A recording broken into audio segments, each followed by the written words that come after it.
Breaking news. Welcome to today's headlines. Buhari asked Western allies to designate Ipob as terrorist group. Buhari asked Western allies to designate Ipob as terrorist group. To my dear listeners from wherever you're listening from, please stay tuned as I read today's news.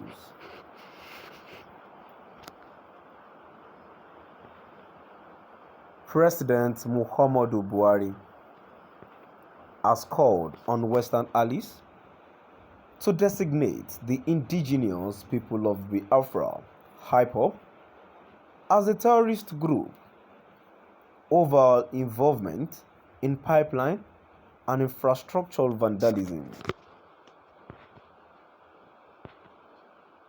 The president said this in an interview with Bloomberg.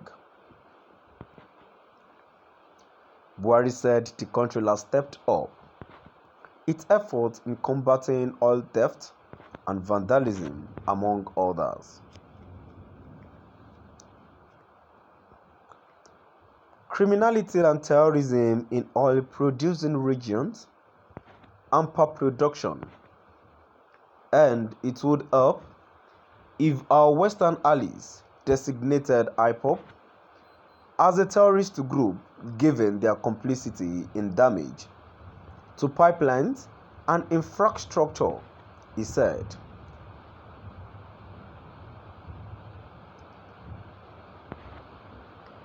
We have invested in our security forces, including the $1 billion military deal with the US for the acquisition of A-29 Super Tucano aircraft.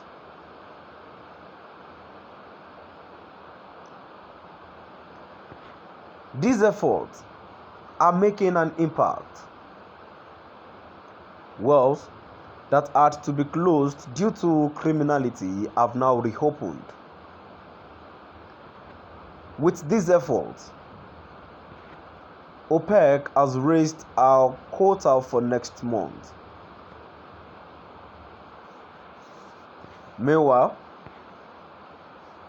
Buhari recalled that 4 years ago,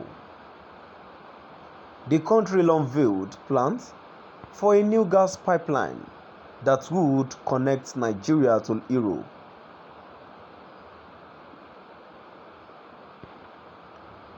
Last week, 2nd June,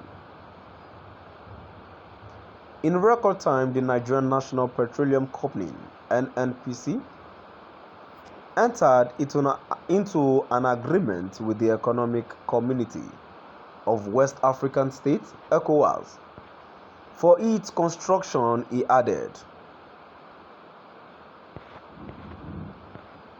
On July 1st, the Nigerian National Petroleum Company (NNPC) will become a limited liability company and be subject to more robust auditing and commercial disclosure obligations.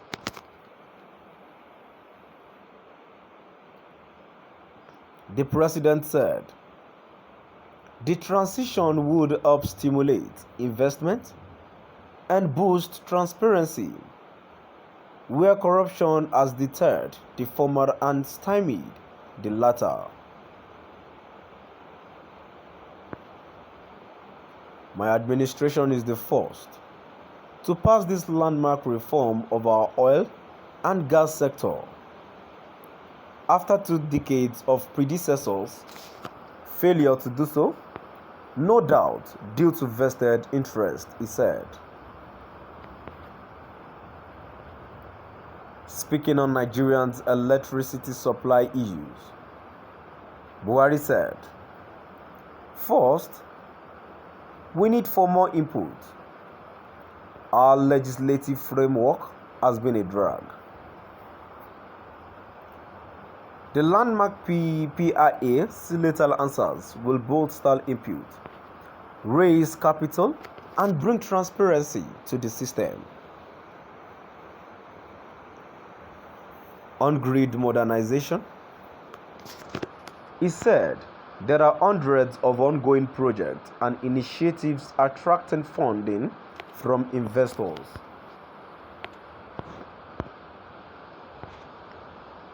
Take my Presidential Power Initiative (PPI), a government-to-government initiative between the government of Nigeria and Germany with Siemens AG to upgrade the electricity grid with a $2 billion investment, Buhari said. Once signed into law, the Constitutional Amendment Bill, recently voted through Parliament, will allow state government to generate and transmit their own electricity, further facilitating investor participation in our market and enabling state and local businesses to transmit excess supply to the grid.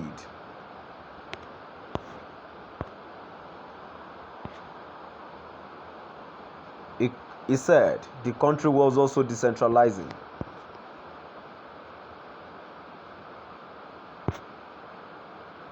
The national grid through renewable-driven mini-grids.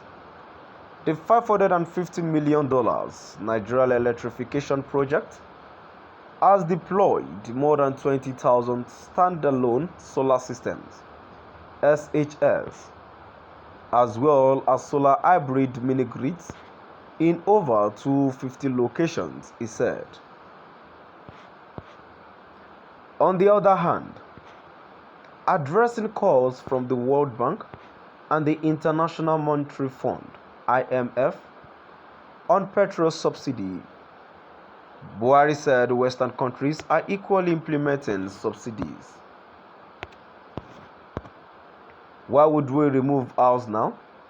What is good for the goose is good for the gander. What our Western allies are learning the hard way is what looks good on paper, and the human consequences are two different things, he said. To my dear listeners from wherever you're listening from, please stay tuned as I read today's news and let's know what your view is